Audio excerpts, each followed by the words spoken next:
comenzado el capítulo 5, ¿se acuerdan de la carta de Pablo a la iglesia que estaba en Roma? Capítulo 5. Y decíamos que en los primeros capítulos Pablo había hablado respecto del pecado y la condición del hombre, y en los primeros capítulos, hablando de la mitad del 1, el capítulo 2, el 3, y en el 4 ya, inclusive en el 3, vimos ya la solución que Dios da, que era a través de la otra doctrina que Pablo desarrolla, que es la justificación por la fe. Entonces, por un lado tenemos una doctrina que desarrolla en los primeros capítulos, versículos, la primera parte de la carta, que es la doctrina del pecado, es decir, todos pecaron, todos están destituidos, no importa si sos del pueblo de Israel, si venís del paganismo, todos están destituidos, no hay manera de ser salvos, pero hay una solución que es la que Dios da, que es la justificación por la fe en la obra redentora de Jesucristo. ¿Entienden? Son dos doctrinas que él viene desarrollando. En el capítulo 4, él nos habla acerca de la conexión de esa doctrina de justificación con la fe, con el antiguo pacto, y nos habla primero, en el ejemplo de Abraham, nos habla de la circuncisión, ¿se acuerdan?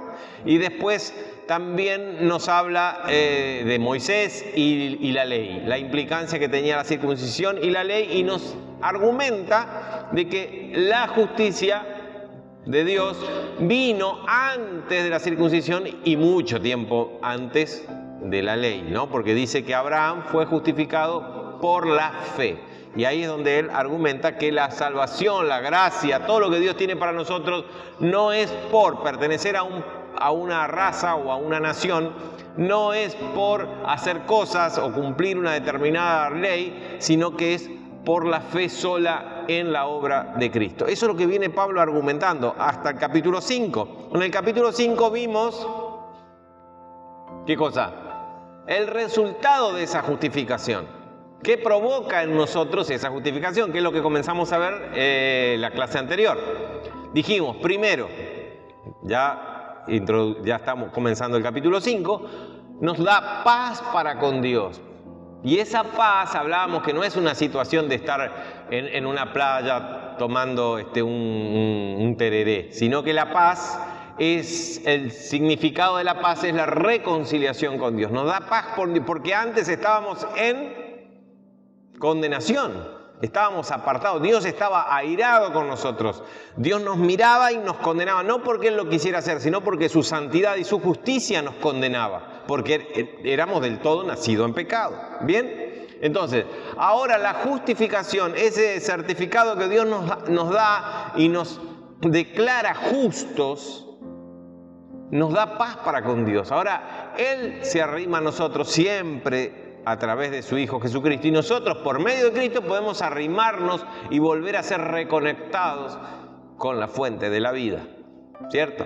Bien, entonces primera cosa que da la reconciliación es paz, acceso a la gracia, y vamos a ir leyendo el capítulo 5 otra vez para repasar. Justificados pues por la fe, tenemos paz para con Dios por medio de nuestro Señor Jesucristo. Ahí vemos la primera parte.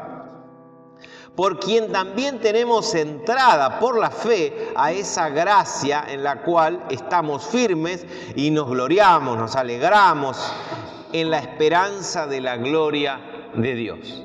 Tenemos paz y tenemos acceso a la gracia. ¿Qué era la gracia?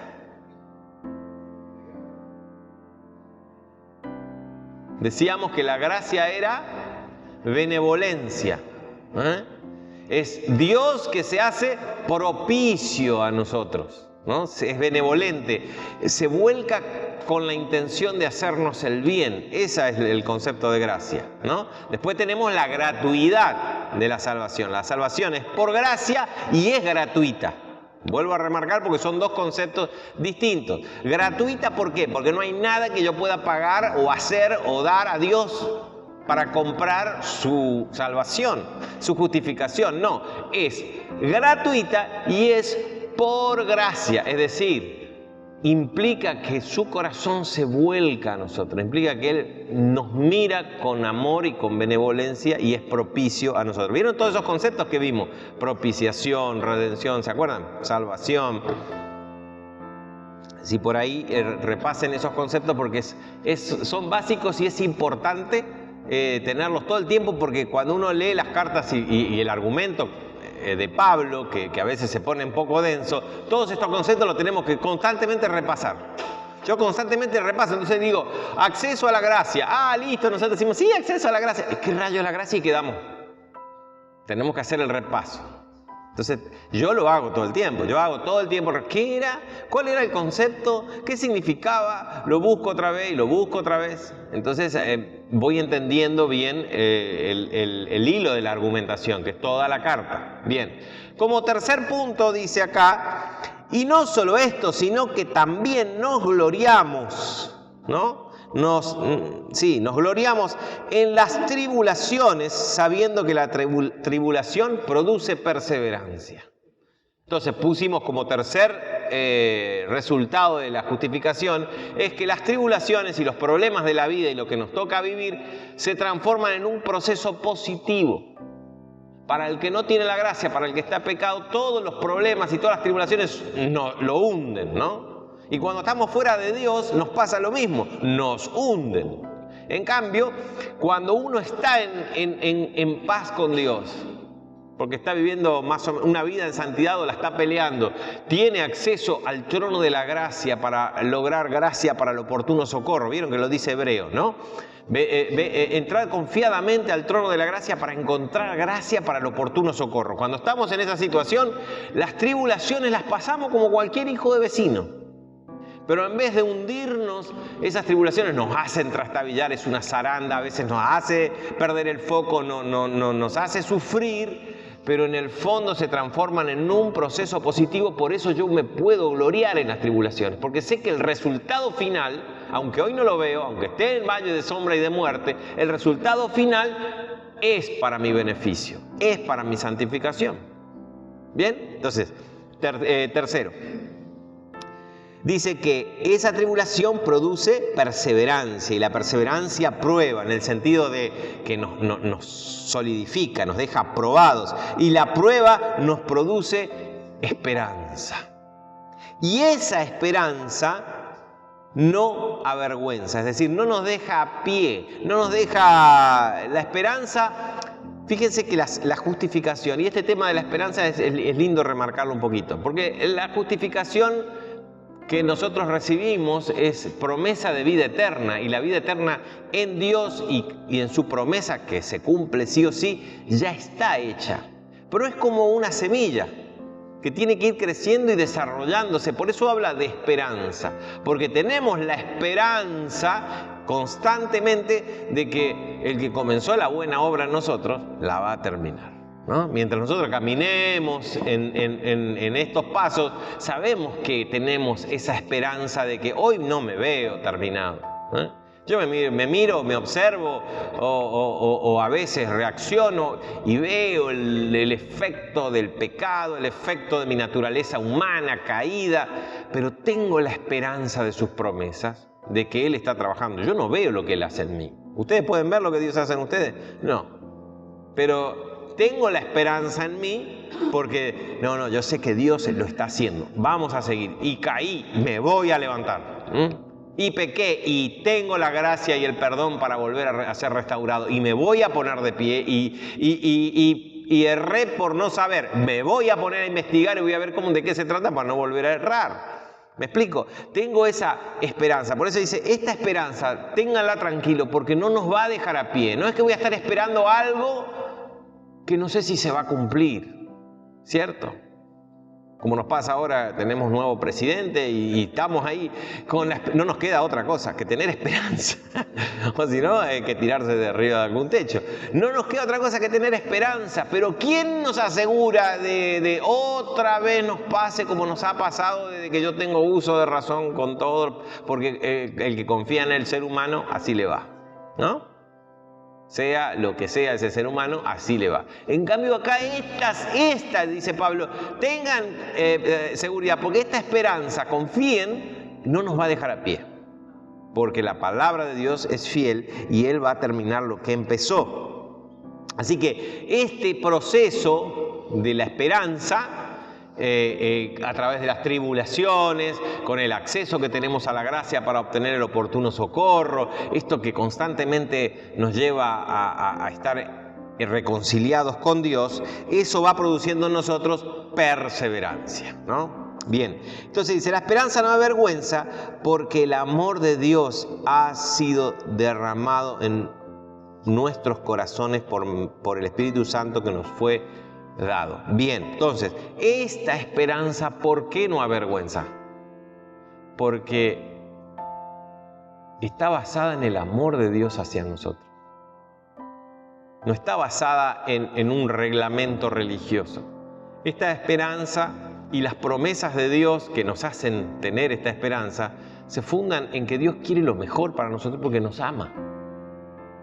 Nos ama en el Hijo, ¿no? Como veíamos la semana pasada. Nos ama en su Hijo, Jesucristo. Mientras estemos dentro de lo que es el reino de Dios establecido por su Hijo, Él nos ama. Entonces ese amor es nuestra seguridad de esa esperanza.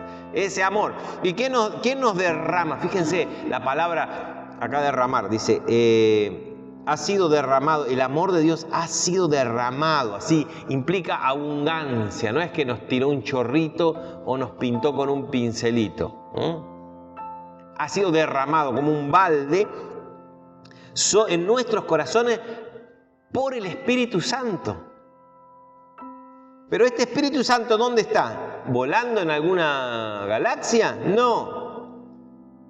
El Espíritu Santo que nos fue dado a nosotros está dentro nuestro. Es un proceso que ocurre dentro nuestro. Si bien nosotros cantamos, ven Espíritu Santo, derrama, es una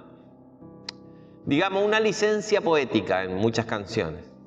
Porque en realidad el Espíritu Santo no viene del techo ni está escondido en el cielo raso esperando a que empiece el culto. El Espíritu Santo está dentro nuestro y Él es el que derrama abundantemente el amor de Dios. Y en la medida en que nosotros nos pongamos a disposición, Él puede derramarnos. Si nosotros abrimos un paraguas, no nos vamos a mojar. Ahora, si nosotros lo recibimos y lo buscamos, Él derrama ese amor y ese amor me hace estar seguro de esa esperanza. Porque digo, si Él me ama, yo sé que Él no va a permitir que yo sea defraudado, que sea avergonzado. Que haya confiado en Él y al final me diga, mirá, me avergüence, en el sentido de que, qué sonso que soy, siento vergüenza de haber creído en alguien que después me falló, ¿no? ¿Se entiende? Bien, vamos yendo. Entonces dice, el derrame del amor de Dios por medio del Espíritu Santo es otro de los resultados. Y este amor de Dios por medio del Espíritu Santo es el sello y la garantía de nuestra esperanza que no nos va a fallar. Y acá nos habla de ese amor Pablo, y con esto tenemos que acelerar, dice, porque cuando aún éramos débiles, a su tiempo, cuando llegó el momento en la historia, murió Cristo por los impíos. Se me mezclaron las palabras, a ver. Disculpen. Porque Cristo, cuando aún éramos débiles, a su tiempo murió por los impíos. Era lo mismo, nada más que... Ciertamente apenas morirá alguno por un justo. Puede haber algún hombre bueno que muera por otro hombre bueno y dé la vida por otro hombre bueno. Con todo, pudiera ser que alguno osara morir por el bueno.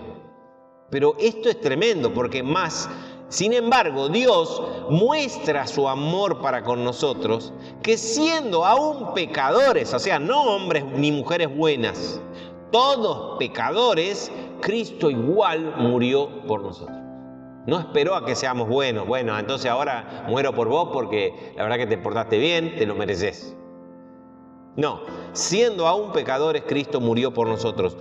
Pues mucho más, fíjense, hablando del amor de Dios, ¿no? Estando ya justificados, y cuando éramos pecadores, Cristo dio su vida. Imagínense ahora que estamos justificados en su sangre. Por Él seremos salvos del juicio de Dios, de la ira, dice, que es el juicio de Dios. Porque si siendo enemigos fuimos reconciliados con Dios por la muerte de su Hijo, mucho más estando reconciliados, ahora que ya estamos en paz con Dios, seremos salvos por su propia vida. Y no solo esto, sino que también nos alegramos, nos regocijamos en Dios por el Señor nuestro Jesucristo, por quien hemos recibido ahora la reconciliación. Bien, y ahí habíamos quedado. Pablo hasta ahora mostró las dos doctrinas, ¿no? El pecado, que afecta a todos, y por otro lado, la respuesta de Dios a ese problema, la justificación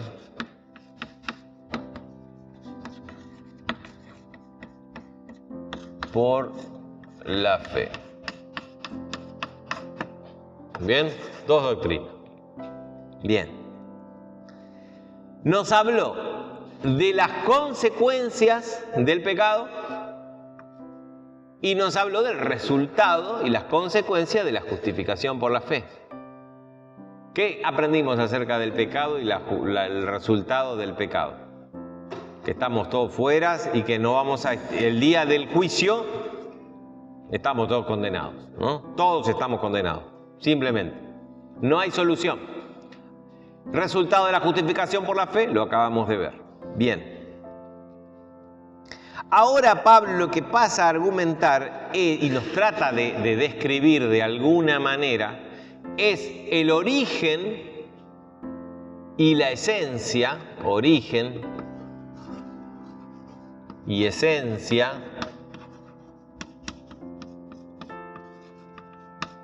del pecado y el origen también y la esencia. Oh, qué fea mi letra.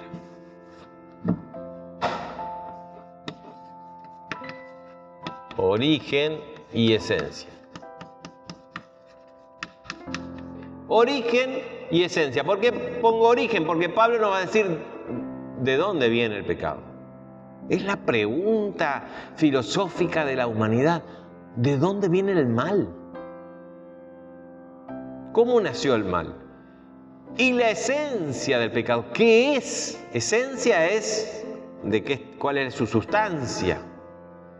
¿Y cuál es el origen y la esencia de la justificación y de la justificación por la fe? Eso tan bueno, porque acá hay una extrapolación, o sea, son dos polos que tenemos acá, opuestos. Entonces, ¿cuál es el origen de esto y la esencia? ¿Y cuál es el origen de esto que es la solución al problema y su esencia? Bien, vamos a continuar con el capítulo 5 entonces, versículo 12. Por tanto,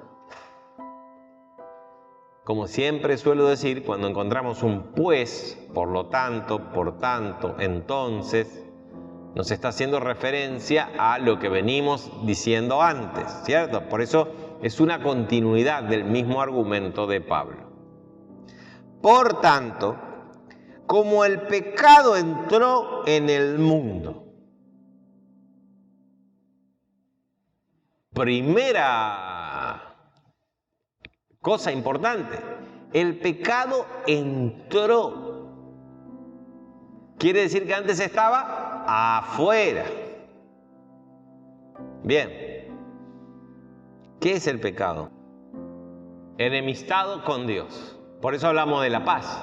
La justificación, la primera cosa que hace es la reconciliación. Y esa reconciliación nos trae paz. Estamos enemistados. Pero ¿ustedes se dan cuenta la ridiculez que significa declararse o ser enemigos de Dios? Es como que yo quiera ir a cacarearle no sé, a ir a un policía o no sé, a una autoridad, sabiendo todo lo que puede hacer en mi contra, ir a desafiarlo. ¿Me explico? Así estamos nosotros. Pero bueno, lo hizo un hombre, dicen. Fíjense, el pecado entró al mundo por un hombre. Y acá está, y hay litros de tinta que se han utilizado para entender cómo es que el pecado entró por un hombre. ¿Cómo entró? Por un desafío a la autoridad de Dios. Dios que había dicho, esto no harás. Eso es lo que hicieron. Sí, pero me engañó. Yo te dije que no. Y eso hiciste. desafiaron a Dios, desconfiaron de Dios y se hicieron enemigos. Dios está allá de repente y yo estoy acá. Así que te dijo que, Dios me está engañando. Fíjense, ¿no? Ahí está. El pecado entró al mundo por un hombre. ¿Quién era ese hombre? Adán. Entonces, acá, a partir de ahí, el argumento es que lo que vamos a encontrar en el argumento es un paralelismo. O sea, van dos líneas paralelas, comparando, o más bien contraponiendo, extrapolando. Extrapolar significa marcar bien los polos. Acá vamos a hacer un paralelismo entre Adán y Cristo. Es el argumento de Pablo. Bien, vamos, leamos. Dice, por tanto, como el pecado entró, no era del plan original de la creación el pecado en este mundo, o sea que era completamente distinto. No podemos ni imaginarnos cómo era esta creación, estos cielos y esta tierra, esta galaxia y este universo en el cual vivimos antes, porque ahora todo lo que conocemos está manchado por el pecado. Y por el pecado entró la muerte. ¿Por qué? Porque la paga, la consecuencia del pecado es la muerte, ¿no? Entonces, acá tenemos muerte. Fíjense estos conceptos. Muerte. ¿Y qué tipo de muerte es? Espiritual, física. Espiritual y muerte moral. Toda la degradación moral que vino después es a causa del pecado. La muerte en contraposición a través de Cristo, ¿qué tenemos? Vida.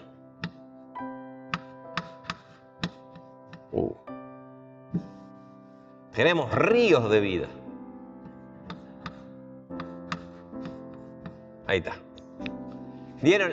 Pablo va a ir haciendo este paralelismo para explicarnos, no sé si se ve bien en el gráfico para entender los versículos que vienen, el pecado, su origen, su esencia, Adán. Origen y esencia, Cristo. O sea, ¿dónde está el origen del pecado? El origen del mal, en Adán y su acción, su accionar. De ahí entró la muerte. ¿Por qué? Porque la consecuencia del pecado es la muerte. Es que se desconectó de la única fuente de vida. No es que la muerte, simplemente Adán agarró y se desconectó de la vida y no sé qué quiso hacer, a dónde pensaba conectar esa manguera. No hay dónde conectar. Sin la fuente de la vida, lo único que nos queda es la muerte. La reconciliación de que Pablo nos hablaba en los versículos anteriores, que nos trae esa paz, nos reconecta con la fuente de la vida. ¿Bien? Entonces, muerte. Acá yo tendría que poner entre paréntesis, desconexión con la única fuente de la vida, pero es mucho para escribir con una tiza. Y acá tendríamos que poner reconciliación, reconexión con la única fuente de vida. Lo único que nos vivifica es Dios. Y la única manera de acceder a Dios es por medio de Cristo. Que Él, por medio de la fe en Él, tenemos la justificación y nos podemos reconectar a la vida de Dios. Ese es el argumento de Pablo. Sin esto estamos desconectados. Como dice Pablo en los capítulos anteriores, estamos destituidos de la fuente de la vida. ¿Y qué nos queda? Morir. Es cuestión de tiempo. A ver, ¿vieron? Es como que tenemos poco oxígeno. Y bueno, es cuestión de tiempo. ¿Cuánto? ¿70 años? ¿80 años? Si no morimos antes por una enfermedad o un accidente. Es cuestión de tiempo. ¿Estamos muertos? No, mira, tenés tanto de oxígeno y no hay manera, no hay posibilidad de que vuelvas a conseguir más oxígeno para seguir respirando. Por más que estés respirando el tipo hoy, el tipo ya está muerto, ¿o no? Está muerto porque ¿qué le quedan? Y te quedan 2 horas de oxígeno. Es cuestión de tiempo. Está muerto, es un muerto caminando. Bueno, así es una persona que no ha sido reconectada por medio de la fe en Cristo que nos vivifica. ¿Vieron que no es difícil? Nuestra Reina Valera nos complica la vida, pero no es difícil entender esto. Pero hay que verlo así, separado. Son dos cosas que van en paralelo, dos líneas. Bien. Y son cosas, realmente, sinceramente, son cosas que están dentro de lo misterioso. Hay muchas cosas que no se pueden saber y que lo vamos a entender recién cuando estemos allá, porque hay muchos relatos. Pasa como, por ejemplo, con las profecías. ¿Vieron? Con las profecías, Juan describe un personaje del Apocalipsis y tenía 7 ojos, cuernos, 20 alas. Y uno se imagina y es un coso que no se puede dibujar. Y de repente ve una ciudad que las calles son de oro y el mar es de cristal. Pero tenemos que entender que el que escribió eso, escribió lo que vio y lo que eso le representó a él. Si estuviéramos en esta época, tal vez el profeta lo hubiera descrito de otra manera, porque conocería otras cosas. En ese momento quiso decir que era tan valioso que las calles eran de oro. Pero no significa que las calles son de oro, ¿me explico?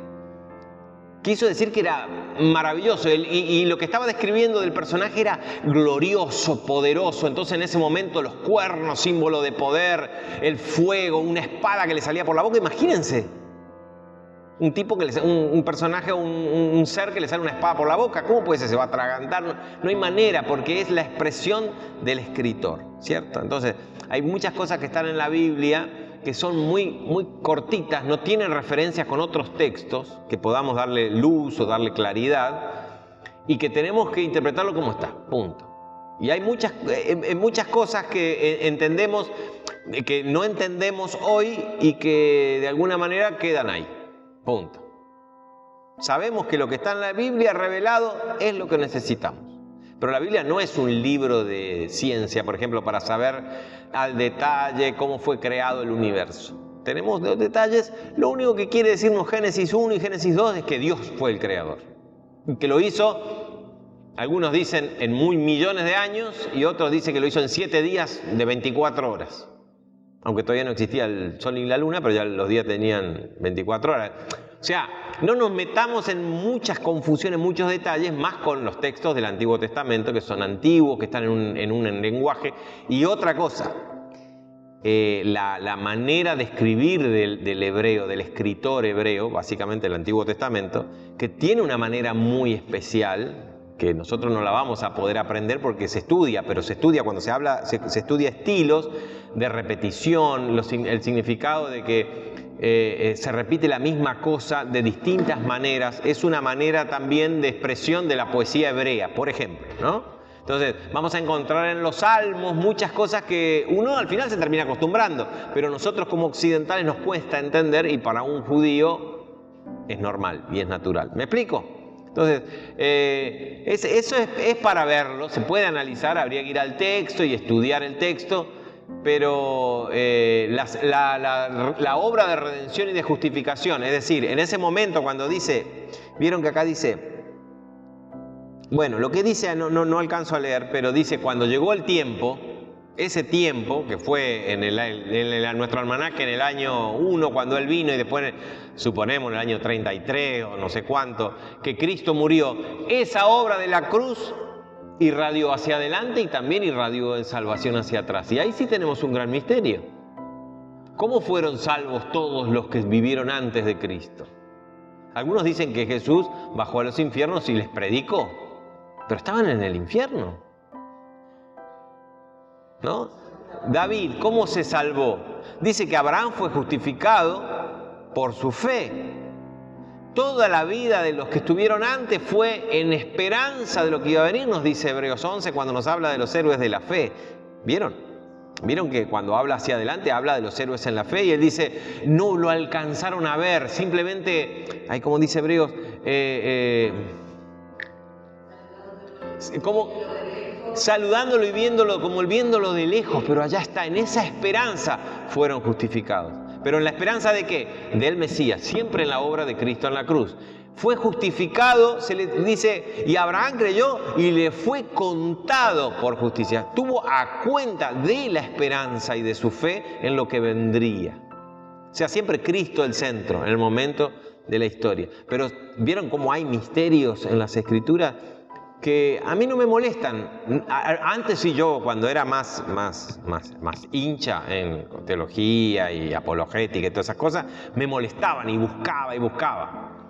Hoy ya no me molesta porque digo, tengo tanto para aprender, tanto que sí está revelado, que lo que no está revelado será revelado algún día. Tengo una lista de preguntas, el día que vaya allá. Sí, pertenece a la voluntad oculta. ¿Se acuerdan que hablamos del tema, la voluntad oculta? Eso de la voluntad oculta, Claro, ¿vieron la transfiguración? ¿Quién se aparece? Moisés. Y Elías, que fue arrebatado. Enoc no, pobrecito, se fue y... Dice que Enoc era justo y caminó con Dios y se fue. Misterios, punto. Eso es lo único que sabemos. El resto, vamos a ocuparnos de lo que tanto nos cuesta saber lo que sí es importante. Lo demás, anótelo para preguntárselo. Y yo cuando vaya a hacer las cosas que tengo para preguntar y averiguar. Todo por la fe. Siempre es en esperanza, siempre es hacia mirando y poniendo el foco en esto, ¿no? En el momento de la historia donde la cruz torció la historia de la humanidad. ¿Por qué torció la historia de la humanidad? Porque trajo esto a este problema. ¿Bien? Ay, qué difícil es sin anteojos. Porque mi ojo ahora se acostumbró al anteojo. Antes veía mejor. Pero igual, igual me doy maña, fíjense. ¿A dónde estamos? ¿Versículo 1 recién? Sí, y a la muerte pasó a esto, sí. Y por el pecado entró la muerte, así la muerte pasó a todos los hombres por cuanto todos pecaron. Y acá hay otro misterio que la teología trató de explicar de distintas maneras, y no vamos a verlo, pero si uno ve teología, el origen del pecado, se ve en todo el pelagianismo, el agustinianismo, de San Agustín, de un tipo que se llama Pelagio, un montón de doctrinas, herejías, cosas, pensamientos, ¿no? Pelagio decía que no, tanto el origen del pecado no está en Adán, ni el origen de la justificación está en Cristo, de manera orgánica, es decir, por dentro, sino que es por el ejemplo de seguirlo. Agustín no, Agustín decía que es algo directamente orgánico y bastante determinista el punto de vista de Agustín, de San Agustín. ¿Cómo pasó a todos? Adán pecó, ¿y qué culpa tengo yo? Bueno, yo porque, digamos, el hijo de Adán, vamos a ir más cerquita. ¿Cómo se llamaban los hijos de Adán? Caín y Abel. ¿Vieron lo que hizo Caín? ¿Podemos ver el pecado en Caín? Y vimos la muerte, porque Caín mató a su hermano. ¿Cómo se hereda? ¿En los genes? ¿Cómo se hereda? ¿Se hereda? Pero ¿y cómo se entró el pecado y detrás del pecado su consecuencia, la muerte? ¿Cómo es que desde los hijos de Adán, de Caín y Abel, y los hijos de los hijos, de los hijos de los hijos de los hijos, y este engendró a tal y engendró, hijo de, dice, ¿vieron en el Antiguo Testamento? Llegamos nosotros. Bien. Ahora, ¿cómo se pasó de generación en generación? Esa es la otra pregunta. Sabemos el origen y sabemos la esencia del pecado. Ahora, hasta Adán entendemos lo que pasó, ¿cierto? Pecó el tipo, bien. ¿Pero por qué se agarra conmigo? Dice, porque por un hombre entró y todos pecaron, dice. Yo ni estaba, yo no fui. ¿Alguno de ustedes estaba ahí? Yo le hubiera dicho, no coma la manzana, la fruta. Y bueno, le digo, ¿saben cómo? Se ha escrito mucho y se ha discutido mucho sobre esto, cómo es. Pero hay algo que no tenemos que olvidarnos, que lo acabamos de decir cuando hablamos de la muerte. ¿Cómo es que entró la muerte? Entró el pecado y entró la muerte. Y yo encuentro la llave para entenderlo acá. Dijimos, muerte, ¿por qué? ¿Qué es lo que tenía que estar acá escrito entre paréntesis? Que lo tenía que haber... Estamos desconectados. Desconectados. de Dios. Todos los hijos de Adán nacieron desconectados. Y los hijos de los hijos, y los hijos de los hijos de los hijos de los hijos, hasta nosotros nacemos desconectados de Dios. ¿Vieron cuando uno estudia el sistema respiratorio y que aparece el dibujito de los pulmones y no dibujan los nervios, ¿no? ¿Vieron cuando estudiamos el sistema, digamos, óseo? Solo aparece el esqueleto, no aparecen los riñones, ¿no es cierto? Y después cuando estudiamos el sistema nervioso aparece todo el dibujito de los nervios. Entonces lo vemos por separado, pero en realidad nada funciona por separado. El ser humano es una sola cosa y funciona completamente integrado, espíritu, alma y cuerpo. Cuando hacemos esas diferenciaciones, no tenemos que después quedarnos con una cosa o con otra. Cuando la muerte entró al ser humano, afectó todo el ser humano, no el espíritu solamente. Nos afectó físicamente, por eso nos enfermamos, por eso nos deterioramos, por eso nos morimos. Nos afectó moralmente porque desconectados de Dios no tenemos idea de lo que está bien y lo que está mal y hacemos lo que se nos ocurre y normalmente hacemos cosas malas porque tenemos esa tendencia que tenemos de hacer lo malo y de estar en rebeldía con Dios. Y también, por supuesto, que afectó nuestro espíritu. Al estar desconectado de la vida de Dios no tenemos idea de lo que es Dios y cómo conectarnos con Él. Ni sabemos lo que es Dios. Por eso es la gran solución esto. Por eso es la buena noticia, por eso se llama evangelio. Cristo vino a reconectarnos. Cuando nos reconecta, nos promete solucionar los tres problemas. Primero, vivificar nuestro espíritu para que podamos entender cosas espirituales. Y podemos venir acá y orar. Y uno dice, che, ¿a quién le habla? No, yo sé a quién le hablo. Yo no estoy hablando pavada, no estoy hablando al viento. Yo sé que está Dios, porque lo puedo percibir, porque mi espíritu ahora está vivificado. Está reconectado. Esa reconexión de la vida vuelve a vivificar mi moral y mi mente, porque estamos siendo renovados a través de su palabra, ¿me explico? Y de su Espíritu Santo que nos habla. Y nuestro cuerpo, y tenemos la promesa, porque esto no termina acá, muchachos, termina con la resurrección. Tenemos la promesa de que nuestro cuerpo también será vivificado y recibiremos al Señor en el aire.